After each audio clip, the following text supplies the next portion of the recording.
Hello and welcome everyone. तो आप सभी को पता होगा कि दिवाली के अब 1 महीने भी नहीं बचे हैं और हम सभी के घर में दिवाली की तैयारियां और दिवाली की सफाई बहुत ज़ोरों से चल रही होगी। तो आज के इस वीडियो में मैं कुछ ऐसे ही टिप्स शेयर करने वाली हूं जिससे आप बिना थकावट फील करें कैसे अपने काम को मैनेज करें कि आप बिल्कुल भी थके ना और आपका टाइम भी सेव हो, साथ ही साथ आपका जो घर है ना काफ़ी अच्छे से ऑर्गेनाइज हो जाए और फेस्टिवल्स के लिए एकदम रेडी हो जाए। और इस टाइम पे ना हमें सबसे ज़्यादा फोकस क्लीनिंग पे उस जगह पर करनी चाहिए जहाँ पर हम अपने नॉर्मल डेज में ना बिल्कुल भी ध्यान नहीं देते हैं। तो चलिए वीडियो को बिना देरी करते हुए स्टार्ट करते हैं। तो दिवाली क्लीनिंग की स्टार्टिंग ना मैं किचन से ही करती हूँ। तो हमारी जो किचन होती है ना, कभी कभी हमारे कैबिनेट्स के ऊपर स्पेस होती है और किसी किसी के घरों में नहीं होती है। तो मेरी कैबिनेट्स के ऊपर यहाँ पर स्पेस है और यहाँ पे इतनी डस्ट हो जाती है ना, हमें ये दिखाई नहीं देती है मगर बहुत सारी डस्ट यहाँ पे इकट्ठी हो जाती है। तो सबसे पहले मैं क्या करती हूँ, इसके डस्ट को अच्छे से क्लीन कर लेती हूँ। बहुत सारे क्लीनिंग टूल्स आते हैं, आप उनका यूज़ कर सकते हैं। मैं इसका यूज़ करती हूँ और बहुत अच्छे से क्लीन हो जाता है। आप चाहें तो इसके साफ़ करने के बाद गीले कपड़े से भी साफ़ कर सकते हैं, बट मैं करती रहती हूँ तो मेरा साफ़ रहता है। इसके बाद मैं इसके ऊपर क्या रखूँगी, न्यूज़पेपर्स मैं लूँगी और इसको अच्छे से फोल्ड करके जितना भी उसका साइज़ है ना मेजरमेंट करके इसको अच्छे से ऊपर रख लूँगी। और मेजरमेंट करने का मैं क्या तरीका करती हूँ, देखिए जितनी ऊपर कैबिनेट्स है ना मेरी, ये नीचे से मैंने नापा और उसके हिसाब से उसको फोल्ड करके रखती चली जाऊंगी। अगर न्यूज़पेपर आप नहीं यूज़ कर सकते तो शॉपिंग बैग्स हमारे पास होते हैं, आप उसको कट करके यूज़ कर सकते हैं।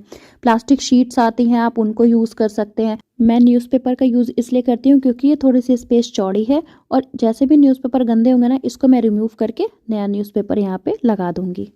सेकेंड टिप क्या है, हम लोग अपने घर को ब्यूटीफाई करने के लिए ऐसे फेक प्लांट्स वगैरह यूज़ करते हैं। तो इनकी क्लीनिंग बहुत आसान है और इनको हमें अच्छे से क्लीन करते रहना चाहिए, नहीं तो इनके ऊपर डस्ट बहुत जल्दी बैठती है। तो सिंपली आपको पानी से इसको वॉश करना है और बहुत अच्छे से ये क्लीन हो जाते हैं और बहुत जल्दी ड्राई भी हो जाते हैं। तो मैंने इसे अपने किचन में रखा है, बहुत क्यूट है, बहुत प्यारा है और ये मैंने मीशो से परचेज़ किया था।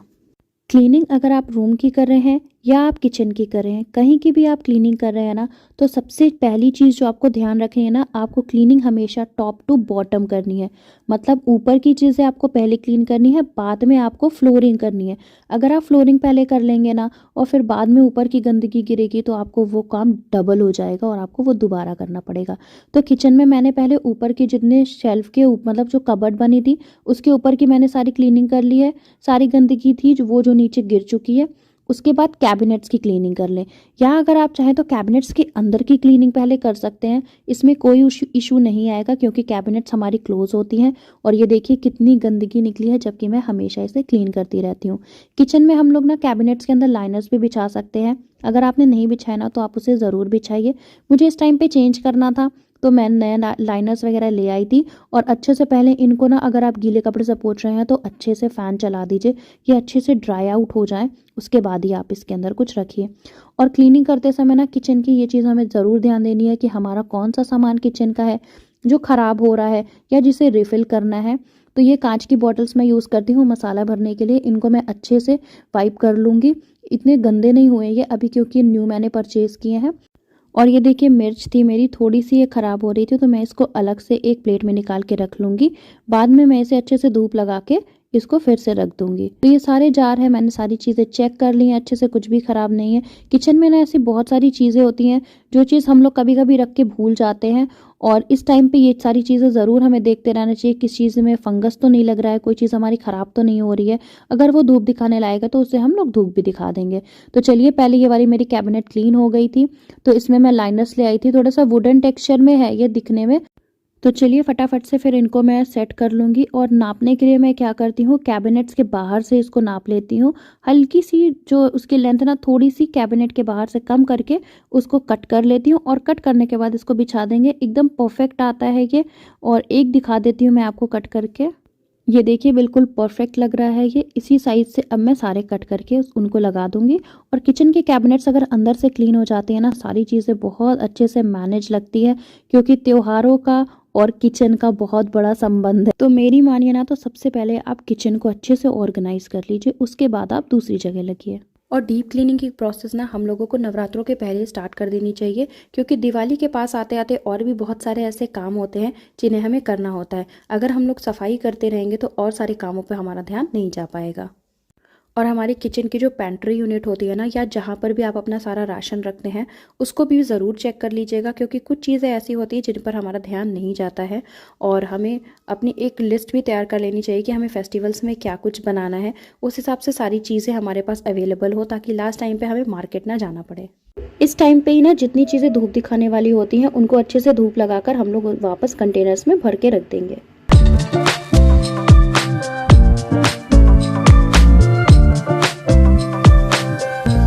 तो अब बारी आती है हमारी क्रॉकरी यूनिट की। क्रॉकरी यूनिट को भी आपको वेल ऑर्गेनाइज करके रख लेना है, क्योंकि जब कभी भी गेस्ट आएंगे ना आपके यहाँ, और आपको जिन भी क्रॉकरी का यूज़ करना है फेस्टिवल सीजन में, तो उन क्रॉकरीज को आप आगे की तरफ रख लीजिए, ताकि आपको गेस्ट को सर्व करने में और उसको मैनेज करने में थोड़ा आसान हो जाएगा। तो सबसे पहले ना जितने भी क्रॉकरी यूनिट में सामान है मैं उन सबको निकाल लूँगी, उसको अच्छे से क्लीन कर लूँगी, और जो हमारे ग्लास शेल्फ लगे हैं ना उसको भी अच्छे से क्लीन कर लूँगी। उसके ऊपर मैंने लाइनर इसलिए नहीं बिछाया क्योंकि मेरी क्रॉकरी यूनिट थोड़ी सी ऊपर है, तो मुझे नीचे से ही दिख जाता है कि कौन सा सामान कहाँ पर है। अगर मैं उसके ऊपर लाइनर बिछा दूँगी ना तो मुझे ऊपर वाला विजिबल नहीं होगा, इसलिए मैंने ग्लास शेल्फ के ऊपर ना लाइनर्स नहीं बिछाए हैं। और मैं सारी प्लेट्स को ना अपने ऐसे वर्टिकली अरेंज कर लेती हूँ, छोटे से लेकर बड़े तक की। इससे क्या होता है ना कि हमें एक्सेस करने में काफ़ी इजी हो जाता है, और ये देखने में भी बहुत प्यारे लगते हैं। और जब कभी भी बेडरूम की बारी आती है ना, तो उसमें भी हमें सेम रूल को फॉलो करना है, टॉप टू बॉटम। सबसे पहले मैं ऊपर के सारे कैबिनेट्स होते हैं वो सारे अच्छे से क्लीन कर लेती हूँ। और दिवाली का है या कोई भी फेस्टिवल है, इसमें आपको जो भी चीज़ें ज़रूरत है ना, तो उसके खरीदने से पहले आप पहले देख लीजिए कि आपके पास कौन सा सामान है और आप कुछ DIY कर सकते हैं क्या। तो देखिए मेरे पास कैंडल्स रखी थी वो, और ये मेरे पास लेस रखी हुई थी, तो मैं तोरण वगैरह सोच रही थी बनाने का, तो मैं ये सारे लेस निकाल के एक जगह रख लूँगी। और ना एक रूल और होता है जो घर की सफाई में ना बहुत ज़्यादा अहम रोल निभाता है, जो कि है डीक्लटरिंग। अगर आप डीक्लटर नहीं करेंगे ना तो आपका घर बहुत ही ज़्यादा भर जाएगा। डीक्लटरिंग का क्या मतलब होता है कि जो भी आपका सामान यूज़ का नहीं है, तो वो आप अच्छा है अगर वो तो किसी को डोनेट कर दीजिए, किसी को दे दीजिए जिसको उसकी ज़रूरत हो, या तो आप उसे घर से निकाल कर बिल्कुल हटा दीजिए।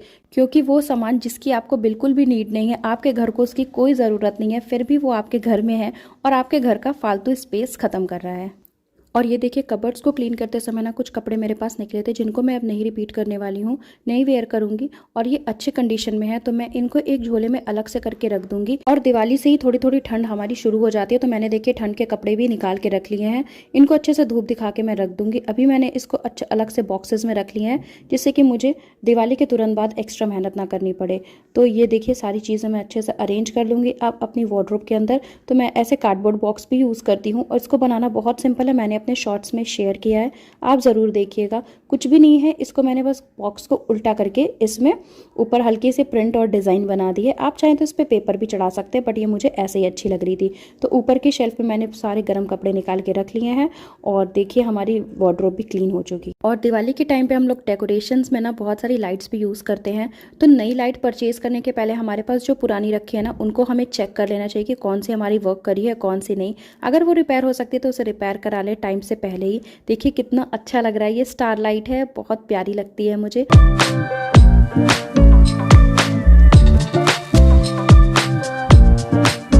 हम ना अगर किसी भी रूम में कारपेट वगैरह बिछा कर रखते हैं ना, तो हैवी फर्नीचर्स की वजह से वो अच्छे से डेली बेसिस में ना क्लीन नहीं हो पाते हैं। तो दिवाली के थोड़े समय पहले से उनको अच्छे से हटा के रखिए आप। और उसके बाद जितने भी रूम के कुशन और ये सारी चीज़ें होती हैं ना, उनको आप हटा दीजिए। हैवी फर्नीचर्स को थोड़ा थोड़ा खिसका के ज़रूर साफ़ करिए, वॉलपेपर्स को क्लीन करिए। और जो हमारे फ़ैन होता है ना, उसको साफ़ करने के लिए कोई भी अलग से टूल खरीदने की ज़रूरत नहीं है। मैं आज आपको एक ट्रिक बताती हूँ। कोई भी ओल्ड जो आप पिलो कवर्स होते हैं ना, उसको ले लीजिए, और उसके बाद पंखे के पर में उस पिलो कवर को डाल के अच्छे से सारी गंदगी उसी के अंदर ले लीजिए। तो बहुत अच्छे से आपका पंखा क्लीन भी हो जाएगा, और आपको अलग से पैसे खर्च करके कोई भी अलग सा टूल खरीदना नहीं पड़ेगा। तो देखिए इसमें कितनी ज़्यादा गंदगी आ गई है। एक पिलो कवर आप निकाल लीजिए और उसी का रीयूज़ करते रहिए क्लीन कर करके। और उसके बाद जितनी भी वॉल्स होती हैं, जाले हो जाते हैं इस टाइम पे बहुत सारे, तो उनको भी आप अच्छे से ऐसे क्लीन कर सकते हैं। वीडियो में आगे बढ़ने से पहले अगर आपको वीडियो ये थोड़ा सा भी पसंद आ रहा है, तो प्लीज़ मेरे चैनल को सब्सक्राइब करना बिल्कुल मत भूलिएगा। तो चलिए आपको बता देती हूँ कि जो हमारे फैब्रिक वाले सोफ़ा वगैरह होते हैं ना, उनको हम लोगों को कैसे क्लीन करना है। घर पे बहुत आसानी से क्लीन हो जाते हैं ये। तो एक बोल में मैंने गर्म पानी ले लिया है, उसमें मैंने डाल दिया है बेकिंग सोडा। इसके बाद इसमें आप कोई भी माइल्ड शैम्पू डाल लीजिए। बेबी शैम्पूज़ आप यूज़ कर सकते हैं, मैंने यहाँ पर नाइल का शैम्पू यूज़ किया है। फिर ना आपको कोई भी क्लीन टाल लेके उसको अच्छे से उसमें डिप कर देना है। इसके बाद ना आपको जिस भी सोफ़ा को क्लीन करना है उसको आपको किसी भी ब्रश की हेल्प से या किसी भी कपड़े की हेल्प से अच्छे से उसके ऊपर जो डस्ट चिपकी हुई है ना उसको अच्छे से निकाल देना है।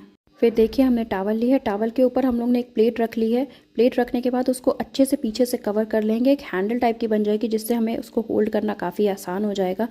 और बस फिर इसी की हेल्प से हमें ना अपने सोफ़े को अच्छे से क्लीन कर लेना है।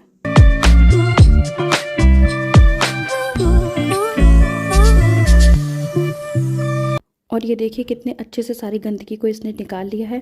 और ये मेरे सोफ़े अभी सिर्फ 6-7 महीने पुराने ही हैं, तब भी देखिए इसमें कितनी गंदगी हो चुकी है। और इसको करने के बाद ना आपको क्या करना है, आपको फुल फ़ैन स्पीड में चला के इसको 1 दिन के लिए पूरा छोड़ देना है ताकि ऊपर की इसकी जो सरफेस है ना वो अच्छे से ड्राई आउट हो जाए। और अगर हमारे रैक्सिन वाले सोफ़ा है ना तो इनको भी इसी क्लीनिंग एजेंट से जो हम लोग ने DIY किया है ना इसी की हेल्प से आप क्लीन कर सकते हैं। इसके लिए मैं एक स्कॉच ब्राइट यूज़ कर रही हूँ, कोई दिक्कत नहीं आती है। आप हल्का हल्का सा पानी लगाइए, पानी को एकदम अच्छे से गार लीजिए और हल्का हल्का सा ये गीला रहे। उसके बाद या तो आप ब्रश भी यूज़ कर सकते हैं, जिससे हम लोग कपड़े धुलते हैं ना वो वाला ब्रश भी आप यूज़ करेंगे तो जो फैब्रिक पे ना सेल्फ डिज़ाइन होती है उसमें गंदगी जाके बैठ जाती है, तो उसको क्लीन करने के लिए हम लोग वो ब्रश यूज़ करेंगे और बहुत ज़्यादा इसको गीला नहीं करेंगे। इतना करने के बाद ना उसे अच्छे से हम लोग वाइप ऑफ कर देंगे। देखिए हमारे सोफ़े ना एकदम नए जैसे चमक उठे हैं। और रूम में हमारे जितने भी इलेक्ट्रिकल चीज़ें होती है ना उनको भी हमें अच्छे से क्लीन कर लेना चाहिए। तो देखिए टीवी पर मेरा ही वीडियो चल रहा है, मैं उसी को देख के एंजॉय करते हुए अपना सारा काम कर लूँगी। कभी कभी ना हम सोचते हैं कि यार काम कैसे होगा, तो जो चीज़ें आपको पसंद है ना, जैसे कभी कभी हम लोगों को गाना सुनना बहुत पसंद होता है, तो उसके साथ आप काम करेंगे ना तो आपको काम का अंदाज़ा भी नहीं होगा और आपका काम फटाफट से ख़त्म हो जाएगा। जो हमारे स्विच बोर्ड्स होते हैं ना उनको क्लीन करने के लिए कोई भी जो क्लीनिंग एजेंट होता है ना डायरेक्ट आप स्विच बोर्ड पे कभी भी मत डालिए। जिस कपड़े से आपको उसको क्लीन करना है ना आप उस पर स्प्रे कर लीजिए और उसके बाद उसको क्लीन कर लीजिए। तो आज के लिए बस इतना ही। आई होप आपको मेरा ये वीडियो पसंद आया होगा। और कौन सी चीज़ आपको आज की वीडियो में सबसे ज़्यादा पसंद आई मुझे कमेंट्स में ज़रूर बताइएगा। और नेक्स्ट वीडियो में ना मैं होम डेकोर के कुछ आइटम शेयर करूँगी। तब तक के लिए bye bye, take care and Radhe Radhe.